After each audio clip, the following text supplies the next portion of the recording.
While we're on the subject of reducing expenses, Premier League football club Liverpool's finances provide a case in point. The accounts for the financial year to May 31st, 2020 showed a pre-tax loss of £46 million. Total revenues were down £43 million to £490 million, an 8% fall on the previous 12 months. Joining us to discuss these issues further is Nosike Nwajide, Senior Analyst at Financial Derivatives Company Limited. Nosike, you're very welcome. Thank you so much for joining us. I want to take a look at the back and forth between these two men. Let's take a look at a quote from Florentino Perez, where he's making the case for revenues. When you don't have the revenue, the only way to change that is to attempt to have more competitive games, more attractive games. Football has to evolve, just like businesses have to evolve, and everyone has to evolve. Football needs to adapt. We felt that we needed to change something to help make football more attractive. Again, Florentino Perez, Real Madrid president. Let's take a look at his second quote here.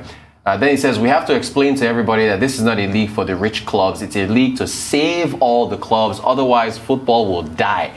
Now let's go to Javier Tebas. That's kind of dramatic, huh? A little dramatic from Perez. He says the Super League dissolved like a lump of sugar. This isn't a problem of revenue. These clubs need to reduce their expenses. We don't need to keep increasing earnings so that players can have 7 Ferraris instead of 6. We've got one more quote from him here. I don't think it's a matter of satisfying them with more revenues. My position would always be that the problem is they should control their expenses more, and the wealth, this is kind of socialist here, should be divided up into more clubs in more countries. Otherwise, it just makes the whole thing absurd.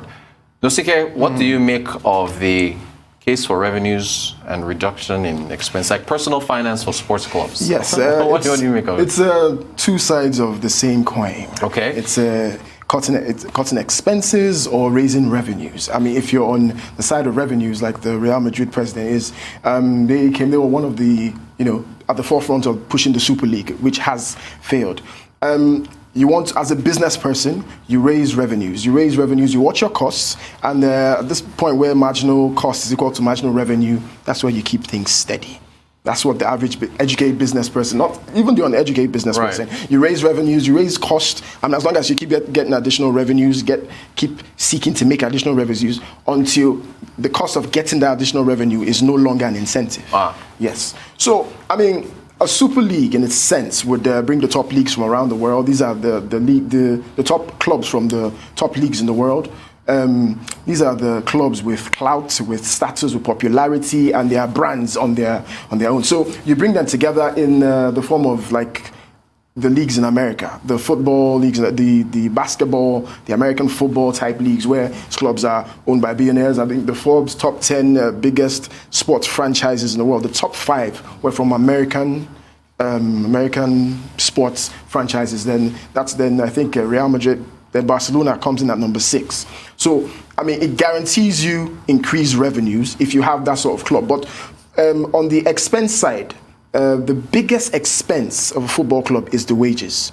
Top talent attracts high wages, anyhow you want to look at it. Some people even say that some footballers are underpaid, given the value that they bring to the clubs. A Messi or Ronaldo, you can't begin to quantify what their presence brings in terms of gate takings, in terms of jersey sales, in terms of people wanting to subscribe on cable TV just to watch football. So the arguments, you have sound arguments on both sides, but at the end of the day, football is more than just a sport. You have people who say that money has sucked out the soul out of football, and they may have, it's not a financial argument, but at the end of the day, these are the fans. The fans are the final consumer. And the biggest resistance from this whole thing came from the fans. And if the fans are at this point where it's just, they're still putting it together, and the fans have this much pushback for the fans, is why it died in the first place. It wasn't because of UEFA and their sanctions and what the financial, whatever penalties they wanted to do. If the clubs wanted to break out from their individual leagues, they all got together and agreed, and the fans agreed to watch them, then the Super League will still be in existence today. It would make it's estimated that each club will get about $250 million in revenues, and these clubs have massive debts. I mean, some clubs even took additional loans at the start of the pandemic because of the uncertain outlook. So it's about profits, really. It's about making more money, and if we can, why not? That's the real question. If we can. And I mean, I know that the current model is not maybe unsustainable, given that, okay, there's COVID, and people don't come to stadiums to watch football right. anymore. So that revenue channel is, almost zero for most clubs. TV revenue is a bit diminished because consumer disposable income globally is only just picking up after the pandemic. A lot of people, the first line of expense you cut may be your cable. I don't need cable to survive. So, but as there's a global recovery, people will subscribe more to cable TV. There's also the commercial revenue where clubs, they sell their jerseys, merchandising, and all of that. From the demand side, that may have been impacted by the pandemic, but with the vaccines being rolled out, in a couple of years, things would pick up. So the argument for a super league, in my opinion, is sound. If you say cut down the expense, clubs, we all know that the clubs that a couple of years ago, a couple of decades ago, we would not mention them. Manchester City, for instance. Right. And today, money has come and transformed things. They have enough money to buy the best players. They have money to buy the best coaching staff. And together, look, they could have won a quadruple. It's down to probably a treble. Things go that way. So, both arguments are sound. But as a business person, if you can, why not maximize the within revenues? the rules? Why not maximize the revenues? All right. That's simple. Why do you have to bring up players and Ferraris? I think we have a Aubameyang. Where's that Aubameyang fancy Ferrari? I think he's got two. Do we have that in the video of Aubameyang? There he is. That's one. Is that an orange one? He's got an orange one. He has a silver one as well. He's got two of them. That's Arsenal's striker. What was that? Was he taking shots at them buying Ferraris? Yes. I pointed out.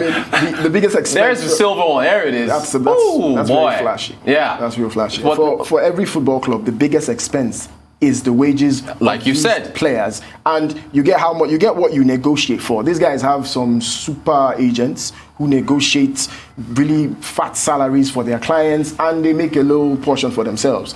And the club is willing to pay that much, and the player, nothing stops him from buying as many Ferraris as he wants. It just sounds like sour grapes from the guy who complained about from Tebas, the Liga. If someone's dream was to be a footballer and own as many Ferraris as he wants, then he's free to do that. It's capitalism. It's capitalism. You know this. So I just feel like, look, it's business. You play within the rules. Right. As long as it's legal, nothing is wrong with it. I want to bring up what you've talked about with wages. Can we let's see Liverpool's finances, because gosh, this was it was pretty ugly here. So financial year end May 31st, revenue down 8%. They look at the wage bill, 325 million pounds. Their pre-tax loss 46 million. I guess this is essentially what you're talking about, right? Yes. With looking at Liverpool's figures and the what the pandemic has done to the finances of football clubs. Yes. The wages account for over 60% of all its revenue, so to speak, and that's just the revenue, not cost. Costs are probably lower, so it probably know about 80. It might move to about 70% of all costs. So it's obviously some people are not happy about it. Some people always I could focus on Liverpool's finances now and leave why people are against the Super League. The impact of the pandemic. Obviously, the results show that for the year ended May 2020. May 2020 is when the pandemic set in sometime in February in England, February, March. So it's at the 3 months towards that. That drop in revenue shows the impact of the pandemic on those 3 months. If it extends, we're yet to see the results of this year. Full year. It could be higher. It could be significantly more. So the pandemic has taken its toll, especially, like I said, gate takings, matchday revenue. Liverpool, I think they make about 3 million, estimated to make about £3 million from their home games. If you take average of 50 plus 20, 25, 26 plus home games a season, it all adds up. That's about £70 million. That's substantial. Heavy stuff. Nosike Nwajide, Senior Analyst at Financial Derivatives Company Limited. Thank you for taking us through some sports finance discussions. We really appreciate your insight.